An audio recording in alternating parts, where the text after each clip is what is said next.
धरती बहुत पुरानी है। करीब 4.5 अरब साल पहले इसकी शुरुआत हुई। पहले कोई जिंदगी नहीं थी। धरती बहुत गर्म थी। धीरे धीरे धरती ठंडी हुई, समंदर बने, पानी में पहली जिंदगी दिखाई दी। ये छोटे छोटे जीव थे। लाखों सालों में जिंदगी बदली। जमीन पर पेड़ पौधे उगाए, फिर जानवर आए। कुछ जानवर डायनासोर बन गए। डायनासोर ने बहुत समय तक धरती पर राज किया, लेकिन वो खत्म हो गए। इससे स्तनधारियों का विकास और प्रसार हुआ। लगभग 10,000 साल पहले इंसानों ने खेती करना सीखा। इससे पहले वे शिकारी और संग्रहकर्ता थे, जो भोजन की तलाश में एक जगह से दूसरी जगह घूमते रहते थे। खेती ने उन्हें स्थायी बस्तियां बनाने का अवसर दिया। इससे पहले गांव बने और धीरे धीरे ये गांव शहरों में बदल गए। लोग नदियों के पास बस गए। नदियों के किनारे की उपजाऊ भूमि ने खेती को आसान बना दिया। नदियों ने न केवल पानी की आपूर्ति की, बल्कि परिवहन और व्यापार के साधन भी प्रदान किए। इस प्रकार नदियों के किनारे सभ्यताओं का विकास हुआ। मेसोपोटामिया में लोगों ने ऊर और बेबीलोन जैसे शहर बनाए। ये शहर अपने समय के सबसे उन्नत और समृद्ध शहरों में से थे। यहाँ के लोग कृषि, व्यापार और शिल्पकला में निपुण थे। ऊर और बेबीलोन ने सभ्यता के विकास में महत्वपूर्ण भूमिका निभाई। उन्होंने लिखाई और पहिया का आविष्कार किया। लिखाई ने उन्हें अपने विचारों और ज्ञान को संप्रेषित करने का साधन दिया, जबकि पहिया ने परिवहन और व्यापार को क्रांतिकारी बना दिया। इन आविष्कारों ने सभ्यता को नई ऊंचाइयों पर पहुंचाया। मिस्र में शक्तिशाली फिरौन ने पिरामिड बनवाए। ये पिरामिड उनकी शक्ति और धरोहर के प्रतीक थे। पिरामिडों का निर्माण एक अद्वितीय इंजीनियरिंग कौशल का प्रमाण है। फिरौन ने अपने शासनकाल में मिस्र को एक महान सभ्यता में बदल दिया। उन्होंने चित्रलिपि नामक एक लेखन प्रणाली विकसित की। चित्रलिपि ने उन्हें अपने इतिहास, धर्म और संस्कृति को दर्ज करने का साधन दिया। यह लेखन प्रणाली आज भी मिस्र की सभ्यता के अध्ययन में महत्वपूर्ण है। नील नदी उनकी जीवन रेखा थी। नील ने उन्हें पानी, भोजन और परिवहन के साधन प्रदान किए। नील के किनारे की उपजाऊ भूमि ने मिस्र को एक कृषि प्रधान सभ्यता बना दिया। नील के बिना मिस्र की सभ्यता का विकास संभव नहीं था। सिंधु घाटी सभ्यता दक्षिण एशिया में फली फूली। ये सभ्यता अपने नियोजित शहरों और उन्नत जल निकासी व्यवस्था के लिए जानी जाती है। हड़प्पा और मोहनजोदड़ो इसके प्रमुख शहर थे। यहाँ के लोग कृषि, व्यापार और शिल्पकला में निपुण थे। उन्होंने उन्नत जल निकासी व्यवस्था वाले नियोजित शहर बनाए। इन शहरों की योजना और निर्माण में एक अद्वितीय इंजीनियरिंग कौशल का प्रदर्शन होता है। जल निकासी व्यवस्था ने उन्हें स्वच्छता और स्वास्थ्य बनाए रखने में मदद की। उनका लेखन आज भी एक रहस्य है। सिंधु लिपि को अभी तक पूरी तरह से समझा नहीं जा सका है। यह लेखन प्रणाली उनके ज्ञान और संस्कृति का एक महत्वपूर्ण हिस्सा है, जिसे समझने के लिए आज भी शोध जारी है। प्राचीन यूनान ने हमें लोकतंत्र और दर्शन दिए। यह वह भूमि थी जहां नागरिकों ने पहली बार अपने नेताओं को चुनने का अधिकार प्राप्त किया। एथेंस में लोकतंत्र का जन्म हुआ, जिसने दुनिया भर के राजनीतिक ढांचे को प्रभावित किया। सुकरात और प्लेटो जैसे विचारकों ने बड़े सवाल पूछे। उन्होंने नैतिकता, न्याय और सत्य के बारे में गहन विचार विमर्श किया। उनके विचार आज भी हमारे समाज और शिक्षा प्रणाली में गूंजते हैं। ग्रीक कला और वास्तुकला आज भी हमें प्रेरित करती है। पार्थेनन और अन्य मंदिरों की भव्यता ने स्थापत्य कला के मानकों को स्थापित किया। उनकी मूर्तियों में मानव शरीर की सुंदरता और यथार्थता को दर्शाया गया है। रोमन साम्राज्य इटली के एक छोटे से शहर से विकसित हुआ। रोम ने एक छोटे से नगर राज्य से एक विशाल साम्राज्य तक का सफर तय किया, जो यूरोप, एशिया और अफ्रीका के बड़े हिस्सों पर फैला हुआ था। इसने भूमध्य सागर के आसपास के एक विशाल क्षेत्र को नियंत्रित किया। रोमन सेना की ताकत और संगठन ने इसे संभव बनाया। उनकी सैन्य रणनीतियों और अभियानों ने उन्हें अजेय बना दिया। रोमन अपने कानूनों, सड़कों और इंजीनियरिंग के लिए जाने जाते थे। उनके कानूनों ने न्याय और व्यवस्था की नींव रखी। उनकी सड़कों और एक्वाडक्ट्स ने संचार और जल आपूर्ति को सुगम बनाया। रोमन साम्राज्य सदियों तक चला। कोलोसियम जैसे उनके स्मारक आज भी उनकी महानता की गवाही देते हैं।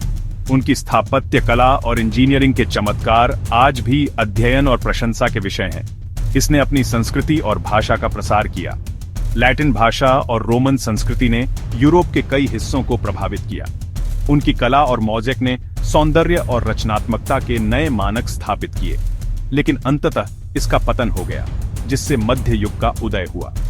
रोमन साम्राज्य के पतन ने यूरोप के इतिहास में एक नए युग की शुरुआत की, जिसे हम मध्य युग के नाम से जानते हैं। इस युग ने नए सामाजिक, राजनीतिक और सांस्कृतिक परिवर्तनों को जन्म दिया। 7वीं शताब्दी में अरब में एक नया धर्म उभरा, इस्लाम। इसके पैगंबर मोहम्मद ने ईश्वर के वचन का प्रचार किया। इस्लाम तेजी से मध्य पूर्व, उत्तरी अफ्रीका और स्पेन में फैल गया। मुसलमानों ने गणित, खगोल विज्ञान और चिकित्सा में महत्वपूर्ण योगदान दिया। इस्लामी स्वर्ण युग सदियों तक चला। इसने प्राचीन यूनान और रोम के ज्ञान को संरक्षित किया और इसे यूरोप तक पहुंचाया। भाग 5, यूरोप में मध्यकालीन समय। रोम के पतन के बाद यूरोप मध्य युग में प्रवेश कर गया। यह महल, शूरवीरों और सामंतवाद का समय था। इस अवधि के दौरान कैथोलिक चर्च बहुत शक्तिशाली था। इसने शिक्षा और दैनिक जीवन के अधिकांश हिस्सों को नियंत्रित किया। धर्म युद्ध ईसाइयों और मुसलमानों के बीच धार्मिक युद्धों की एक श्रृंखला थी। वे सदियों तक चले और यूरोप और मध्य पूर्व पर गहरा प्रभाव डाला। भाग 6, ज्ञान का पुनर्जन्म। 14वीं शताब्दी में यूरोप ने महान परिवर्तन का दौर देखा, जिसे पुनर्जागरण कहा जाता है। यह कला, साहित्य और शिक्षा का पुनर्जन्म था। लियोनार्डो दा विंची और माइकल एंजेलो जैसे कलाकारों ने उत्कृष्ट कृतियों का निर्माण किया। शेक्सपियर जैसे लेखकों ने कालातीत नाटक और कविताएं लिखीं। पुनर्जागरण ने शास्त्रीय विचारों में नए सिरे से रुचि पैदा की। इसने वैज्ञानिक क्रांति और अन्वेषण युग का मार्ग प्रशस्त किया। भाग 7, अन्वेषण और क्रांति का युग। 15वीं शताब्दी में यूरोपीय लोगों ने समुद्र के रास्ते दुनिया की खोज शुरू की। वे अमेरिका, अफ्रीका और एशिया गए। इस अन्वेषण से उपनिवेशीकरण और व्यापार हुआ। यह दुनिया के विभिन्न हिस्सों के बीच वस्तुओं, विचारों और संस्कृतियों का आदान प्रदान भी लेकर आया। 18वीं शताब्दी में औद्योगिक क्रांति शुरू हुई। नई मशीनों का आविष्कार हुआ और कारखाने बने। इससे बड़े पैमाने पर उत्पादन हुआ और लोगों के जीने का तरीका बदल गया। भाग 8, विश्व युद्ध और उनके परिणाम। 20वीं सदी ने 2 विनाशकारी विश्व युद्ध देखे। पहला विश्व युद्ध, जिसे महान युद्ध भी कहा जाता है, 1914 से 1918 तक चला। इस युद्ध ने यूरोप के अधिकांश हिस्सों को तबाह कर दिया और लाखों सैनिकों और नागरिकों की जान ले ली। इन संघर्षों के परिणाम स्वरूप लाखों मौतें हुईं और वैश्विक व्यवस्था बदल गई। प्रथम विश्व युद्ध के बाद वर्साय की संधि ने जर्मनी पर कठोर शर्तें लगाईं, जिसने द्वितीय विश्व युद्ध के लिए मंच तैयार किया। द्वितीय विश्व युद्ध के बाद राष्ट्रों के बीच शांति और सहयोग को बढ़ावा देने के लिए संयुक्त राष्ट्र का गठन किया गया था। यह युद्ध 1939 से 1945 तक चला और इसमें परमाणु बम का उपयोग भी शामिल था, जिसने हिरोशिमा और नागासाकी को तबाह कर दिया। दुनिया ने परमाणु युग में भी प्रवेश किया।